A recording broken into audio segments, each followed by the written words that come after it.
The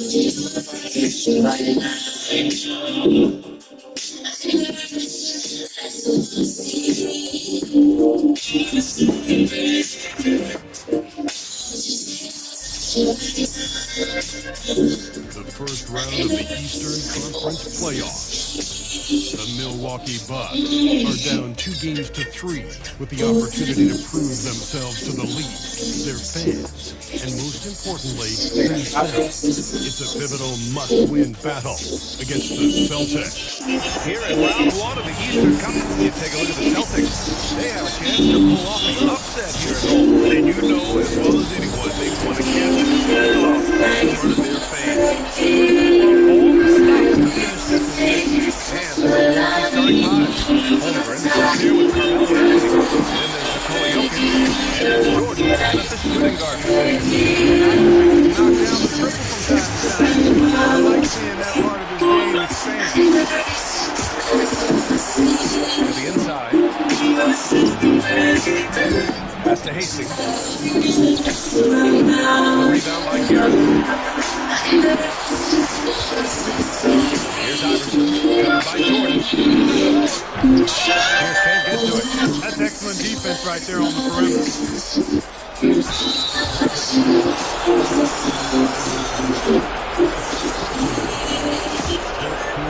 Milwaukee shooting their first free throws of the evening.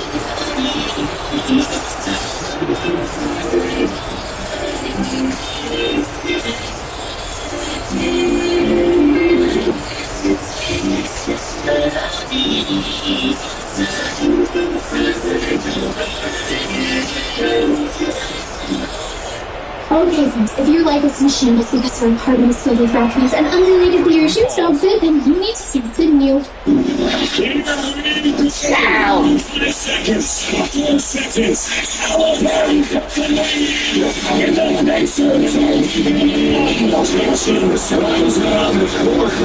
believe that being humble and big, happy and fan. Person like me. Unfortunately, a lot of people out there when you win games, it's a great life for you to be disrespectful to somebody else. I disagree. I won the championship. Good day, welcome to First Takes on a Wednesday. The Bucks Pacers Game 5 went to OT last night. It featured a collapse and controversy that you just saw. It's a Mad Dog Wednesday. Brian Whitehorse and Steve here, Stephen A. I'm Molly Karam. Guys, let's dive right into this because there's a whole lot to unpack. Giannis, Antetokounmpo posted a 30-point, 20 rebound, 13-assist triple-double, but Indiana forced 2 turnovers in the final 29 seconds of OT, and Hallie blew past Antetokounmpo for a layup to close an 8-0 run and steal one from the Bucks. Hallie hit a go-ahead layup with 1.3 seconds left in that OT that gave them a series-clinching 119-118 victory Tuesday night. Entering Tuesday, teams that were 1,509-0 in the playoffs were leading by at least 7 points with 40 seconds or fewer remaining in fourth quarter overtime in the play-by-play era, which dates back to 97-98. All right, a lot to deal with. First, we can start with the game. Steve A, how bad was this collapse? Well, listen, it was a Smaller guard Iverson is a master at well, it finishing really came down to a couple of things. And it involves Gary Trent Jr. And I'm really sorry for him because he played sensational, particularly in the overtime. The better hit like 3 or 4 straight threes. He was a mess. Stay connected to him on the perimeter. And a timeout called here by Doc Rivers. And we might see some changes. Coach potentially looking to adjust.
Bucks have gone 1 of 5 to start things off. Jordan goes in. The rebound by Guerin. When you do moves like that and you miss, you know you're going to hear it from your coaches and your teammates. A quick shot there. It's off target. Here in the first, just under 2.5 minutes played so far. Here's Jordan. It's good. Off the glass. An effective score from the in-between area of the court. Jordan doing his thing. Here's Iverson. Holmgren with the block. Jordan finds Anthony.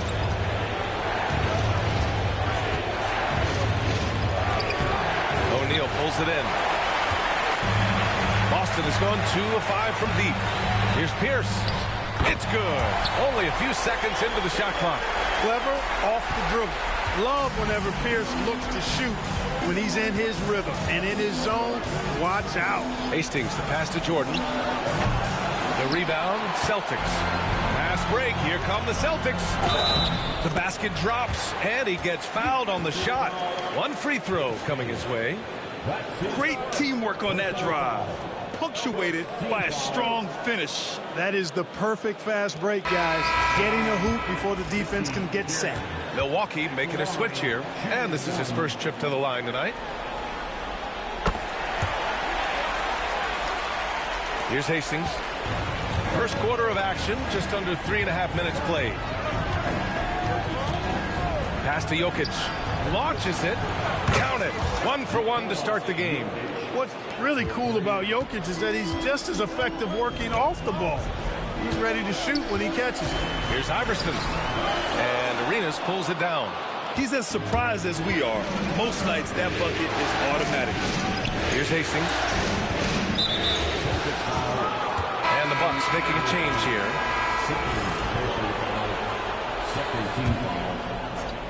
Substitution on the court. On defense, the Celtics. They lead by 4. 2 minutes remaining in the first. Here's Harper. Pass to Pierce. Beyond the arc. Count it. 1 for 1 to start the game. I just love the ball move. 1:43 left now in the first quarter. Outside Johnson. Here's Harper. Pass to Malone. And he gets that one. We see this every night. He has the skill and versatility to keep a defense guessing. And a timeout called here by Doc Rivers. He wants to give him a breather and talk things over.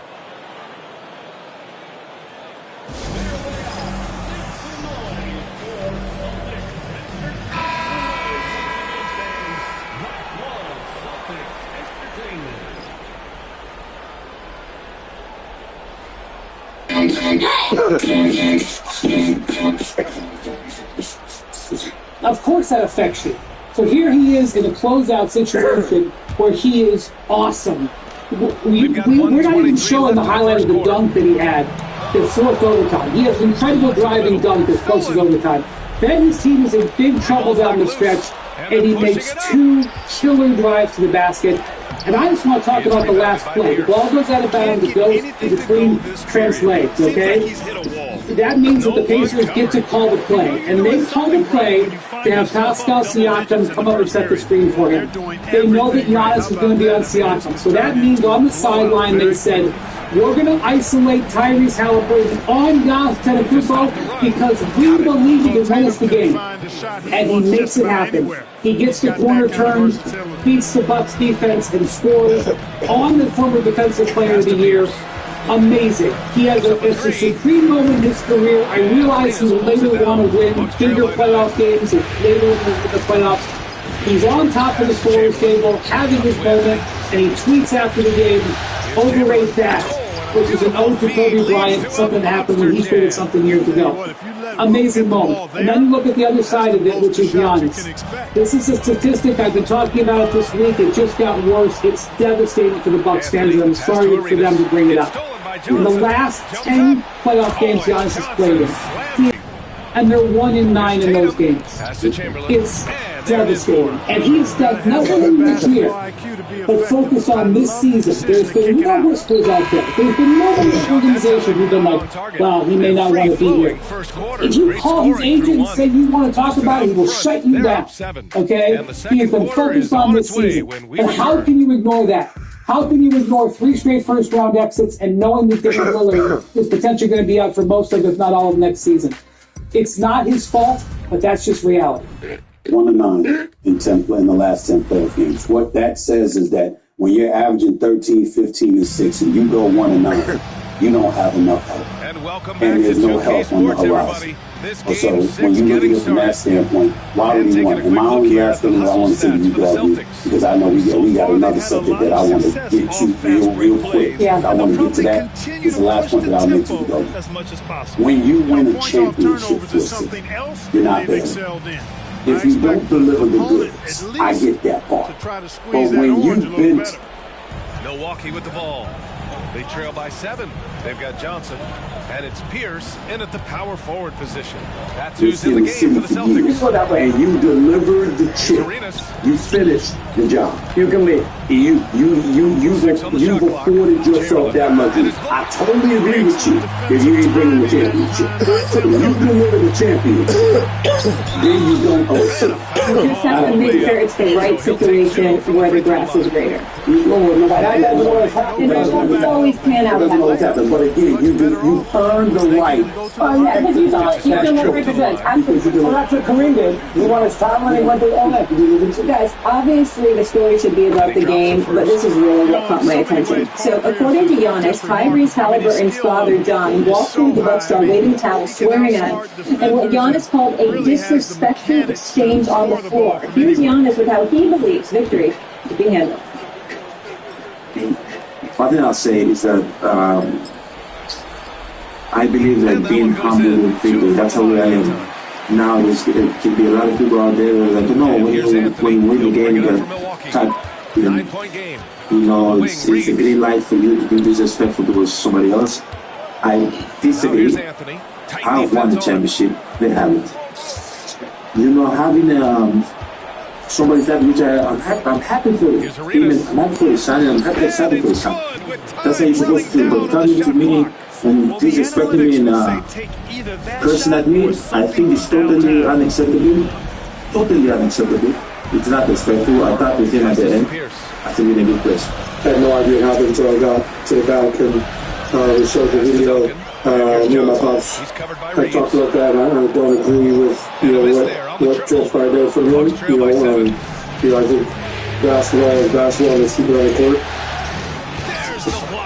Alright, Halliburton's out apologized on the Twitter after the game, writing this. I sincerely apologize to Giannis and the Milwaukee Bucks, the Pacers organization, for my actions following tonight's game. This was not a good reflection on our sport and my son. I will not make that mistake again. The TNT crew also got a repeated discussion post-game regarding this confrontation. Take a listen. He's not supposed to be on the court. He's not supposed to be on the court. I'm just talking to him. No, he was on the court. So what? You think he said something? He probably know who his dad is. Stop it. Y'all just said something. No, he looked in his face. So what? Everybody, you can't do that. You can't. You cannot do that. Y'all just said something there. So anything his dad was correct. No, his dad was 100% wrong. Bro, y'all just said something to him. No, he did not. No, he not. Look, right now. No, his dad is what is his dad doing on the court?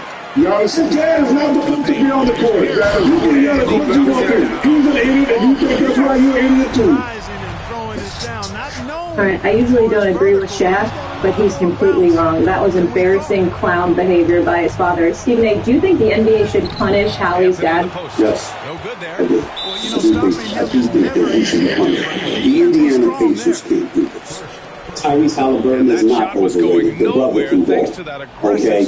And that's one of their star players. And the Indiana Pacers can't take the position that I am going to penalize the father of the star of one of our star players. You can't do that. The league can, and the league should. Now, Mr. Halliburton, I don't know him. I've met him once or twice. Obviously, he's a passionate fan of his son, and obviously he's an incredibly supportive father. But I think that this should go down as one of the most embarrassing moments of his life. He should be ashamed of himself. Want to keep your hairline where it is? With Hoops.com, you can explore a range of treatments that will best for you, so you can grow thicker and fuller hair in just 3 to 6 months. Get it now. Keep the hair you want. Get started today at Hoops.com. We had these beautiful gold. Where's the hot sauce one? I'm replacing the hot sauce bottle for our For those joining us now, we're in the second quarter, about 3 minutes gone by. I'll be in the car. From the arc, Chamberlain pulls it in. And Smith brought up how LeBron James had basically told his own mother to sit down years ago when his mother had said something or clapped at some of the players. You don't want that as a player. And I think that Mr. Halliburton needs to understand this is a very, very big deal. Your son sat on a podium in front of the media with the national television cameras rolling and said, "My dad was me." You have any idea how egregious that is? The son is having to check the fall. And he stole the shine from his son's moment. Yeah, again, because, you act like you out there playing. You're not. Your son is out there playing. And to clarify things for Shaq, because maybe Shaq didn't see this part, this man walked up, and while everybody's celebrating, and Giannis is just standing there stunned that they blew a 7-point lead with just 40 seconds left, and just standing there shell-shocked and distraught. His father comes up waving whatever poster of his son in his face, and as Giannis said, was cussing at him and talking smack to him. What are you doing? What are you doing? You're not a player. You're not out there. Even the players didn't do that to Giannis. So why would you do something like that? No regard for how this would impact the Pacers. No regard for how this would impact his son. And his father is not beyond talking to people about his son. It may not be on the court. I remember when he told me he was looking to talk to me one time. It was on the sidelines or whatever. I forget what it was for, but it certainly wasn't anything disrespectful. I'm not implying that, because I wanted the Knicks to draft Tyrese Halliburton. Long before Jalen Brunson arrived, I wanted them to draft Tyrese Halliburton. That's what I thought about him. But what really, really hit me was the fact that, first of all, that's not Giannis. That's not how he acts. Giannis is a composed individual, a champion, one of the greatest players on the planet, who has the kind of attitude that all of us revere. We want that level of competition. We want that fervor. But he doesn't act like that towards anybody. He's class personified. And in the case of Tyrese Halliburton, he's also classy. And even when it appears he's chirping with Damian Lillard and all that stuff, that's players going against players. Does anybody have any idea what it took for Tyrese Halliburton to sit on a podium in front of the national audience and say my father was wrong? Think about that. A son having to go on in front of the public and lament what his own father did. When the focus opens, that is his focus. The NBA needs to keep, they need to make sure they address. Yeah, but what do you think? What type of punishment are you thinking? Well, I don't know, you don't want to say ban him from games. Maybe ban him from a game or two. Maybe. But if you can't do that, you got to put on notice if it happens again. You need to do something. I don't know specifically what that is, because again, he's a fan. He's sitting in the stands. He should never be on the court again. That should never happen. But if there's a way to keep him out of the arena for a game or two, or even for the next series, it wouldn't bother me. Just to send a message to anybody out there. You don't get to do this. You don't get to do this. And again, I feel very sorry for Tyrese Halliburton. I really do. Wendy, I know you have more context on this. So I know John Halliburton. I've traveled the world with him. I've had many conversations with him. He's a wonderful guy. He's so proud of Tyrese coming from Oshkosh, Wisconsin. When he was a kid, they never respected the kids from the rural areas. If you weren't from Milwaukee or Chicago, they didn't care about you. Iowa State's a great program, but he thought he should have gone to a bigger school. Or, he got passed up in the draft, and he's so proud of his son. And he and Tyrese's mom, Brenda, are fixtures in Indianapolis. That's Brenda you see in the background of the shot. She's looking at Giannis and she's looking at John. She's worried something's going to happen. That's Brenda. Brenda and John Halliburton have been adopted by the city of Indianapolis, and they're very comfortable in the arena, which is why he did this. Clearly, absolutely unacceptable. No way the Pacers can allow any fan, whether it's a father player or not, onto the court and approach one of the Bucks players in that moment. Completely unacceptable by Pacers security. He got away with it, I'm sure, because he's John Halliburton. Absolutely unacceptable for John Halliburton. This is not a reflection of who he is. He's a competitive man and a proud man. But I promise you, this is not the type of person he is, and this is a moment I'm sure he's very upset about. And the penalty, whatever it might be, whether it's he can't sit courtside or whatever sanction, I promise you, it's not worse than the fact that this has become a spotlight on his son's amazing moment. Okay? He's so proud of his son, and he so wants to defend his son because he's been defending his son his whole life. I understand he's got a $2 billion contract and a gold medal, but the reason he's reacting to that is he's defending his son from being called overrated. And he's being penalized right now on this show without focusing on Tyrese's play. That's what is happening. Everyone's like you, working tirelessly to keep things right. Everything is set in the slot. No matter your industry, Granger's here for you with perfection and great supplies. Call Granger.com or just stop by. Granger, for the ones who get it done. Here's Iverson. Here's Pierce. If I did that, the NBA, I would never be allowed in the ballgame again.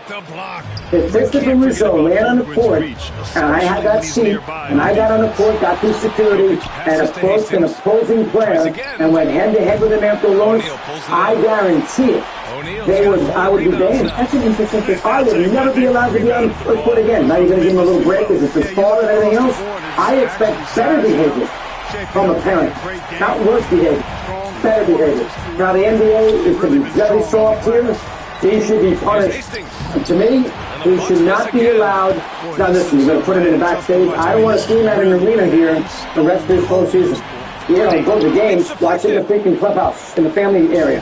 He should not to be the punishment. Because it was 50 years old, or Stephen A, or anybody else, you are not allowed. The NBA is going to ban you from the arena. Why is this different? Why is this different? Why is this behavior? You know what? Give him a break. Give him a game. No big deal. No. Because if that's you, me, or anybody else, you are not allowed in. They're not going to allow you in the arena. That's my problem. So I'm going to punish him more than, I don't want to put a nominal punishment, 50 cents, but that's not too strict a game or so. Let him sit there in the training room for the next postseason. For this postseason. Or let him be in the suite so you don't have to worry about him getting even better. Or let him be, you're not, but you're not going to come anywhere near courtside again. When do you address your pool? I'm not here to cast any aspersions about this man. Overall, we don't know him. He does love his son dearly. He is incredibly proud of his son. And anybody who thinks of any shred of negativity about his son, he is going to come to his son's defense. You got that? But really, you left something out. Everybody in the league knows he talks a lot of smack about his son. All the time. That's true. Everybody in the league knows that most times it's unsolicited. A lot of times he's not clapping back at people who said something about his son. He's clapping at people about his son who never talked about his son, who never said a negative word about his son. So we got to take that. Agents have complained about him. Other players have complained to the league about him. Call the league office. They have complained about him. He is one of those individuals, no matter how much of a great man he may be, and unquestionably a great father who dearly loves his son. Because of that, there is an extra level of regard he has exercised where I spoke to the league office this morning. You've had some people. They've heard a lot about some of the things that he has said to players and others. Agents have called complaining about him. So this morning, when you look at him, even though everything Wendy says, nobody says he's a bad person, nobody questions his integrity as a man and how much of a good man he is. They say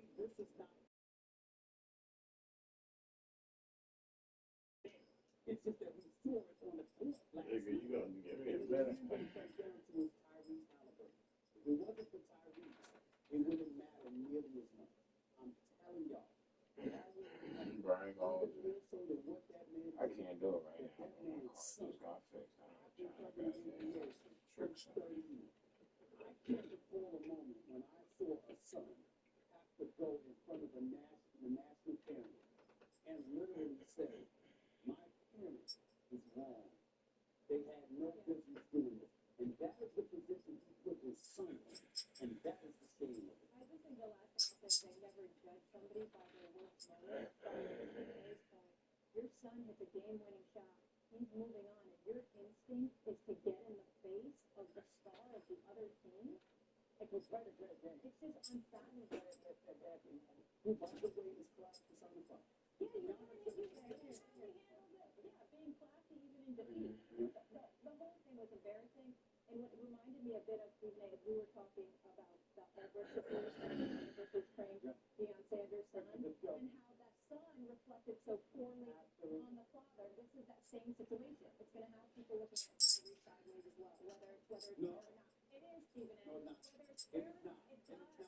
You are wrong. Nobody's looking at Tyrese Halliburton wrong. Nobody. He couldn't have handled it more perfectly. Nobody is looking at him. They're looking at his.